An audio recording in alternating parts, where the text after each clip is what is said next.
Wacom released their new entry-level Intuos tablets, and they were nice enough to send me one to review, so let's check it out.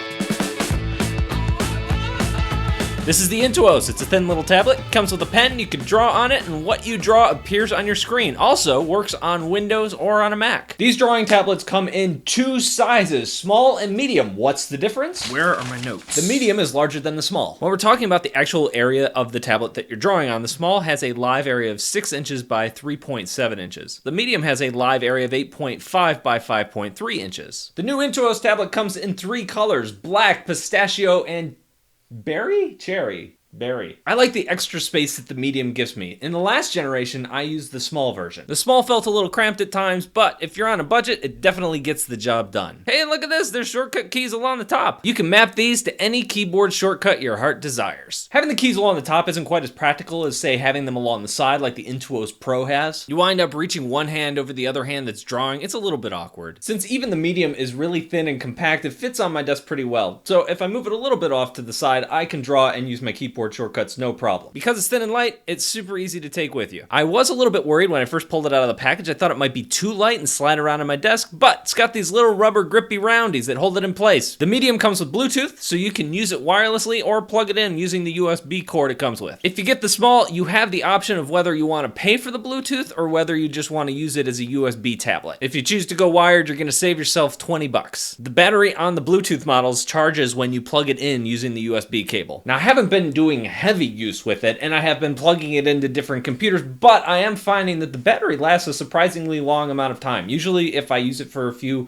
hours at a time, I'm only using 10 to 20% of the battery life. Okay, there is one thing that I get really geeky about, and that is the feel of these drawing tablets. Like, what does the pen feel like when you actually place it down and draw on the surface of the tablet? A lot of tablets say, hey, it feels like paper. That's marketing speak for this feels nothing like paper. The Intuos doesn't promise that, and it doesn't even really talk about that, but that is my favorite part of the Intuos line. When we're talking about digital drawing, this is my favorite surface to draw on. It just feels right. It's the perfect amount of texture. Not too much, not too little. It almost feels like it has a rubbery edge to it. Let's take a look at this pen. It's got 4,000 levels of pressure sensitivity. They are calling it a 4K pen instead of saying it has 4,096 levels of pressure. I like that because I always mess up those numbers when I'm doing these videos. If I draw really lightly with my ink brush, it shows up well. It has a good initial activation rate. Apply a little bit of pressure, gets wider at a consistent rate. It is a very smooth feeling pen. Same with brushes that change opacity and get darker as you apply more pressure. It's very smooth. Diagonal line test looks good. There are no jitters. Check. And if you're traveling with it, the pen fits snugly into the little loop that's at the top of the tablet. What's that? You want spare nibs? Well, you're in luck. Tucked into the back of the new pen. The pen has a little bit more weight to it than the old pen did. It's still pretty light, but I think the old one was a little too light. It's also a little narrower than a lot of the styluses that come with other tablets. I got used to it, but I still think I prefer the Pro pen. Couple of tips. If this is your first time ever using something like this, I would recommend actually using it for a couple days or a couple weeks to get used to it. It takes a little bit of time for your eyes to adjust to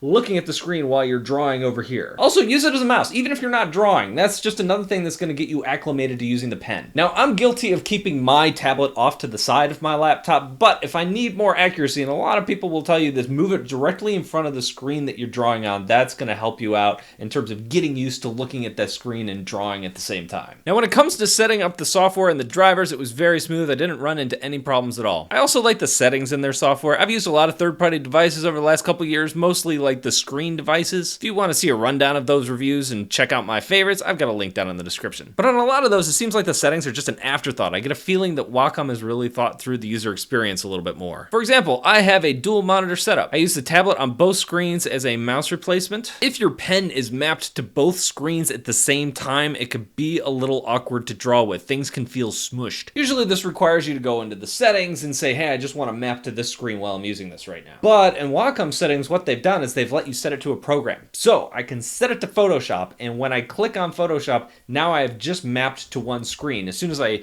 tap off Photoshop with that pen, now I have mapped to 2 screens. And it's completely customizable, so I can do this with Illustrator, Flash, Animate, whatever that program's called now. Huge time saver. It's probably one of those things that's hard to describe what I'm doing, but if you know what I'm talking about, you're like, hey, that's pretty cool. So what are the drawbacks of the new Intuos? When I first got everything installed, things were a little bit quirky. Wacom did update the drivers about halfway through the review and seemed to clear up some of those things. None of them were showstoppers. For example, when I opened up Adobe Animate and I went to the pressure settings, it just didn't exist. I couldn't find it. I had to reboot the program in order to actually find those pressure settings. But I did get it to eventually work, but since the update, I haven't really run into that problem. So nothing huge, and it also looks like Wacom is updating the drivers frequently and trying to iron some of these things out. The other drawback is going to be the price. If you're getting the small, it's about $80. Now you can get something for about half that price. It's not quite as good, but it gets the job done. Really what Wacom is usually going for is trying to be the best out there. So you're paying for the quality. You're paying for that good feel when you draw on the tablet. You're paying for those better drivers. As far as price, the starting price for the small is a little higher than it used to be. Like I mentioned it before, it's $80. The small Bluetooth version is $20 more. It's $100,